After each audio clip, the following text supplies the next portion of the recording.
Eighth inning now. White Sox bat. Everett, Rowan, and Pierzynski. For Chicago, up 4 in the first from Esteban Yan, the new pitcher for the Angels. Misses down and away. 49 games during the regular season, a 1-1 record. He makes his first postseason appearance. And he misses low 2-0. He's got electric stuff. He's got a great arm, but he has trouble throwing strikes. That has followed him around numerous stops in the big leagues. Having not pitched in a while is not going to help his cause either. And it's 3-0. Tommaso Marte is getting loose for the White Sox in their bullpen. With no intent to come in the game.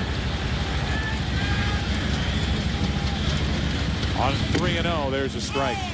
Lou talking about it between innings, saying that the White Sox are the guys in the bullpen just getting their throwing in. How many times do you see that in a postseason series? You don't see it very often. 3-1 the count. Everett, 2 hits tonight. That's on the outside corner.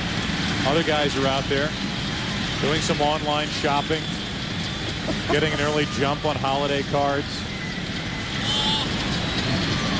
spitting. 3-2.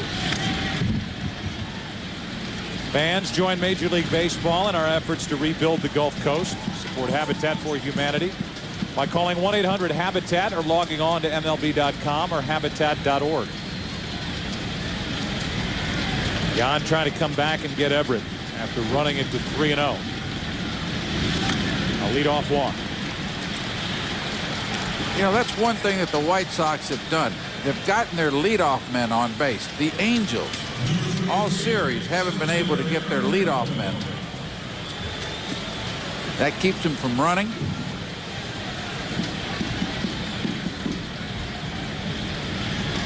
Tonight, the White Sox, if you count the intentional pass, have been handed 6 walks. And 4 leadoff batters on base. Here is Rowan, who has not gotten hot at all. He is 1 for 14 in this series. A good moving fastball for strike 1.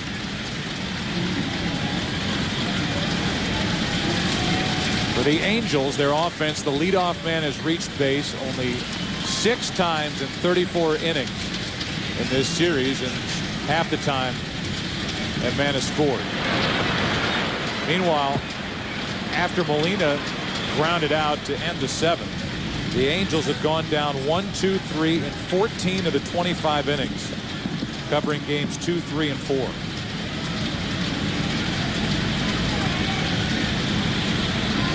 Here's an 0-1. 1 ball, 1 strike.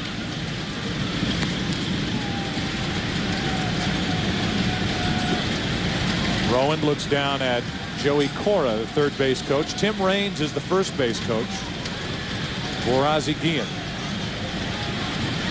I had Joey Cora at Seattle, second base. Did a great job for me. The 1-1 from Yan. He is ripped down the left field line fair. Into the corner.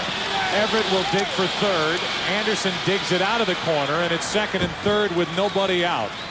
A walk, a double by Rowan, who has his second hit of this series. Gives Pierzynski a better chance to shoot one through. But the Angels want to try and cut down the runner at the plate. Everett, the man at third, nobody out. White Sox already lead by 4. Pierzynski back in the 4th. Did this.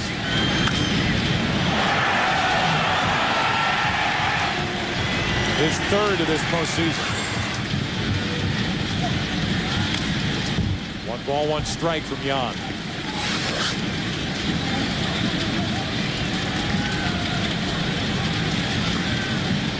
Get a couple of runners out there for the White Sox. You've got Freddie Garcia, who has pitched through 7 innings tonight. The game is still within reach, and I'm sure Ozzie Guillen doesn't want to start bringing guys out of the bullpen if it's not necessary with the way Garcia has worked to this point. But if it gets blown wide open, then I think it gives Guillen the opportunity, if he wants to give guys some work, a chance to bring some of the relievers in from his bullpen. Especially if an inning like this takes a long time. You can get fairly stiff sitting there late in the ball game. Here's a 1-2 pitch. Jan needs a strikeout, and he gets it on Pierzynski.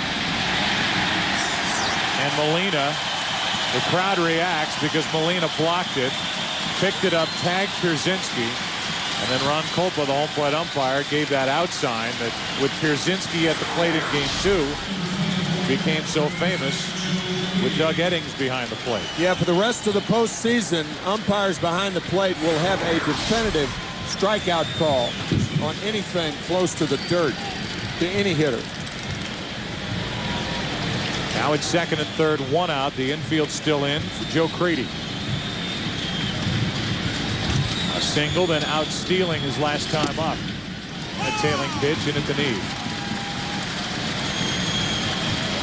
If you look at Figgins at third base, he seems like he's a little deeper than the shortstop Cabrera. You don't see that too often. No, you don't. Creedy has turned on a couple of balls tonight.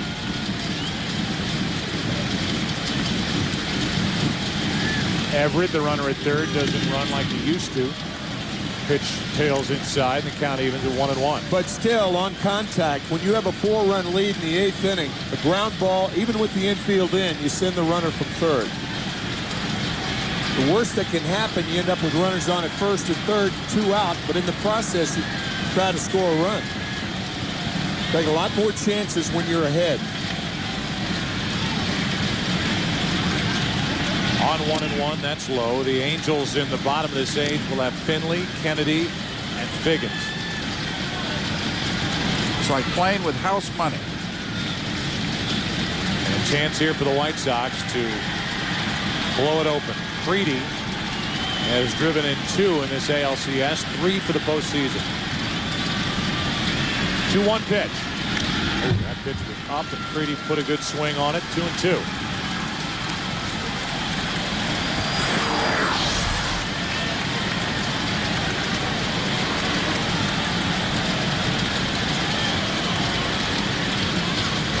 Notice how much bigger Creedy's eyes got on that high fastball.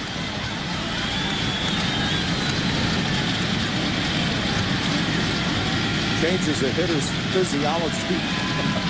Second and third, 1 out, 2 balls, 2 strikes.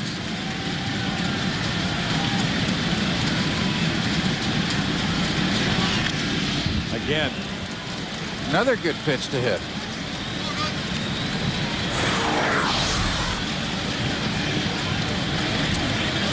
That ball had a little bit of a tailing motion back in on his hands.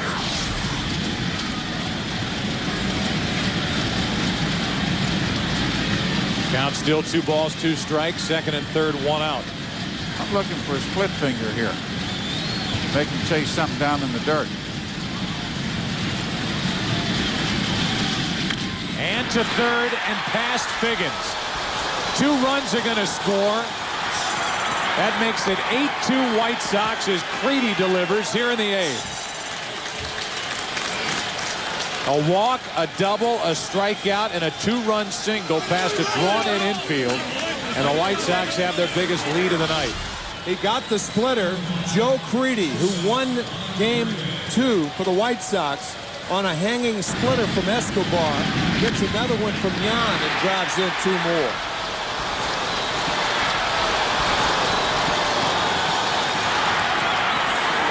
Rowan scoring easily after Everett crossed the plate. Now 1 on, still only 1 out. Uribe grounds to Figgins. Good pickup. Out, out.